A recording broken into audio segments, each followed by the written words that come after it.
দীর্ঘ 2 বছর পর আবারও আমরা মিলিত হইলাম একসাথে। ওরও অফ আসলো আর আমার ভিসা নাইকা, যার ফলে আমরা 3 জন আজকে যাইতাছি। আস্তে আস্তে না, ঠিক আছে।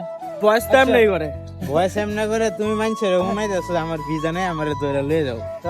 अच्छा हमको सिखा रिया है। তুই জানোস তা আমি ভিসা নাই, তারপর আমি এই দেশে 3 মাস আরো ফ্রিতে থাকতার মু। অলরেডি আমি ইমিগ্রেশন ক্যান্সেল করে লাইছি। झूठ बोलो बार बार झूठ बोलो। দেখো, মানুষ মূর্খ হইতে পারে কিন্তু আমি না। তো অবশেষে অনেক দীর্ঘ 2 বছর পর আঙ্গ 3 জনের ছুটি। তো আমরা বুর্জ খলিফায় ঘুরতে যাইতাছি। তো সবাই দোয়া রাখবেন আমরা যাতে বুর্জ খলিফা গিয়া বালপাক নামে করতে পারি। আল্লাহ হাফেজ।